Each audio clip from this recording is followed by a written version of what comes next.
Hey, hi, hello. Let's go through my end of the month stats, starting with what I read this month and what I rated them and how I felt about it. So you'll see straight off I forgot to press record on my first couple, so let me summarize here. The first book I finished reading in February was Wisteria Wyverns by Angela Pepper, and I ended up giving this 4 stars. I really loved the tension. I really loved the tension between Zara and the twin figure. I'm still on the Chet and Zara being a thing train eventually, even though I'm pretty sure that that won't happen, but we'll see. So read number 2 was Chosen Ones by Veronica Roth. I also read most of this in January, although technically before that because it was a soft DNF. I switched to audiobook from ebook, and that really got me through some of the more tense things that I struggle with, the relationship, interpersonal stuff. But the growth and the new characters and even the new world and new enemies, it got really, really intense, and it gave me exactly what I wanted. I really love this. It was 5 stars. Veronica Roth is usually 5 stars for me though, if I'm being honest with you, so yeah. Check-in number 2. Book number 3 was Throne of Glass by Sarah J. Maas. This was a reread. Not much to really say on this. The audiobook helped me with the stylistic things that bother me in her writing. The romance also makes me kind of meh about this book because it was like another switcheroo, like in A Court of Thorns and Roses. I like the setup for a romance to be the first guy she's with, and that's not what happened in either of those series, and it kind of bothered me. But anyways, to each their own. I got over it. We'll get past it. I will be continuing on with the series. So, alright. My next couple books. But let's jump into those vloggy bits and you'll see what I think about them. Okay, I am reading Quicksilver by Haley Hart, and I am about a third of the way through, so like 6 hours into this book, and y'all, she made a terrible deal to get her brother back, and then it wasn't even her brother, but she made a blood oath that I will do whatever you say, and didn't think about it. And then he comes back and he's like, come on, and like she's like, can't fucking do anything. I would be so fucking pissed off. She's gonna be so fucking pissed off. But you didn't think about it. Okay, I'm gonna keep reading on my way to bed again. Oh god. Okay, ignore the mess back there and the cat that just decided she wanted to visit me. I finished Quicksilver by Kelly Hart, and there's just so much that went on since the last time I checked in with you, which was pretty much the whole book. Of course, her having that, what's that called? Oh, words. Having that blood oath with Kingfisher does play an important role in the entire book. Hi, kitty. And I really like how that played out, by the way. I know I was laughing my butt off, but she had no idea what she was doing, and she still has no idea what she's doing, but I kind of liked it. Obviously, a series with the way it ended. Hi, kitty. How are you being? Get up there. Get up. Go on. Go. You show everybody your butt. Yep. Okay. But I really liked how the whole thing played out. I gave it a 4.5. It was a really good story. I would say it has strong ACOTAR vibes, only there's no Tamlin, so that's helpful. I liked the twist with, what was his name? I can't even remember. The dude in the beginning who kept messing with her. I did like his twist and how he got brought to Fairy as well. I do think it has some, what is the book? I had it yesterday. It did have like Blood and Ash vibes to it. So like if you mix ACOTAR with From Blood and Ash, I think that's kind of like the story. So look for our cutie. She's so cute. It's cold. It snowed. But yeah, I thought there was a lot of really good themes. I thought the character development was really good. There was one moment when they like finally confessed their feelings, because you know this is romantasy. That's gonna happen.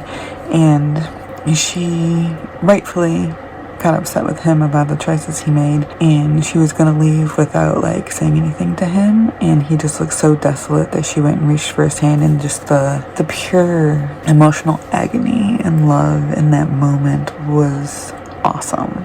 So lots of twists and turns, lots of fun magic, lots of danger and death and sacrifice for each other. I liked the portals. Yeah, it was a good book. I approve of this book. I actually thought it was better than ACOTAR, but you know, that's neither here nor there. I am excited to read book 2 when it comes out, whenever that is. I think late this year. So, yeah. Okay. I just started Leigh Bardugo's The Familiar too. I'm only an hour into it, and already there's some darkness. There's some darkness happening. So, yeah. Okay. I'll be back. at some point while reading that. I just got a new book assigned to me, ghostwriting, so I'm going to be doing a lot of that today too. So yeah, a lot of cuddling apparently. Stay warm. I finished a Leigh Bardugo book. What book was it? The Familiar. And I was prepared for it to break my heart, and it kind of did a little bit, but the ending was just like the perfect mix of devastation and happily ever after, if that makes any damn sense whatsoever. 5 stars. 5 stars. I'm glad I had this on my 25 before 2025. I had been looking at it all last year and I never got to it, so I'm glad I did now. I should know by now that Leigh Bardugo is not going to steer me wrong. She hasn't yet, so I think that's my 4th book from her. 5, maybe? I think I can call her a favorite author now. I think we're past any doubt that she is. So, alright. Coming on to book number 6 is The Last Chance Library by Freya Sampson. This was really cute. I wanted more actual romance and not a half kiss and one like actual smooch at the end. Although this wasn't really like a romance. I did enjoy her connection and her growth and her journey and a lot of the townsfolk that she interacted with and her kind of realizing her worth. Those things were good. It was more of a contemporary literary fiction type of thing. Chick lit, maybe? Anyways, I gave The Last Chance Library 4 stars. Check-in number 3. Book number 7 was A Tempest of Tea by Hafsa Faisal, and this had some really, really fun vampires. It was a lot of fun in general. It wasn't quite what I was expecting from her. I was expecting to enjoy it a bit more than I did, but that's not to say it wasn't a fun read. The triangle kind of threw me off a little bit, but I really loved the tea. I really loved the general setting of the world. I really loved her backstory and the cliffhanger. My god, the cliffhanger. I gave this a 3.75 stars. Book number 8 was another reread. It was Prudence by Gail Carriger. I really just wanted to restart the series so that I could get back into it. It was still fun. I got a lot more out of it than I feel like I did the first time. And the monkey shifters, oh my god, they were great. It was nice. And this was a 4.5 rating, which is the same as I gave it last time. Check-in number 4. Book number 9 was The Paradise Problem by Christina Lauren, and this romance is hot. They had great chemistry from the get-go, like from nearly page 1. How wrong they were for each other on paper made them like so right for each other. And side note, fuck that rich dad. He deserves everything he gets. Book number 10 is One Grave at a Time by Janine Frost. I love this series in general. They always make me laugh. This had a nice twist, but I didn't really feel so scared for the characters at this point in the series because I know more books are out and nothing's actually going to happen to her. That doesn't detract from how good the story was, and I still love it. This is the nature of this kind of series, and I'm here for it either way. I gave this 4.5 stars. Check-in number 5. Book number 11 for the month is Twice in a Blue Moon by Christina Lauren. I really liked the backstory in London. It was intense, and it was so intense that when they meet the second time, it's full of trauma, angst, and hurt. Those emails he sent her at the end, oh my gosh, like just gush. Ugh. She forgave him really easily and quickly, but it was believable for her character. And my big problem with this was that I wanted more from the epilogue, from the after all the big stuff went down, especially with her dad. I gave this 4 stars. Book number 12 is A Dark Hope by Christine Feehan. And can I just say, this was a terrible book. It was absolutely horrible. Lots of telling, lots of repetition, lots of exposition. It was simply bad. I gave it a 1 star. I would have DNF'd it if I didn't have to read it for work.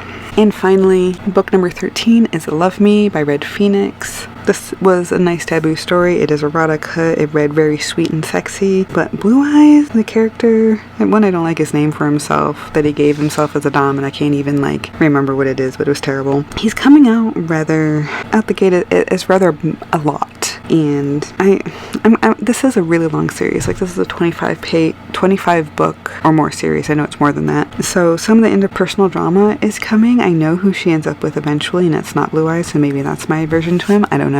Maybe it's just because I've been rooting for her and Sir the whole time. But the ending left me a bit uneasy, but really ready for the next book. So this is a good series if you don't mind a whole lot of sex on page, but a lot of that leads to character growth. That's why I enjoy the series. Okay, let's get on to our stats for the month. So as you can see, I read 13 books. I read a total of 5,062 pages this month. The minutes I read equate to 4 days, 23 hours, 1 minute and 53 seconds. I read 1 physical book, unfortunately, 2 ebooks, and 10 audiobooks, which you will see is my use is audiobooks. I've got my stats going, so I really love these green colors, but I read 7 fantasy, 1 sci-fi, 4 romance, and 1 thriller. I had 2 rereads this month, 2 5-star reads, 7 4-star reads, 2 3-star reads, and 1 1-star read, which again would have been in DNF if I could have done it. Best book of the month was The Familiar by Leigh Bardugo, even though Chosen Ones was a really close second. And of course my worst book of the month was Christine Feehan's Dark Hope. Just blah. Now check out me really quickly putting my pixels in, and yeah.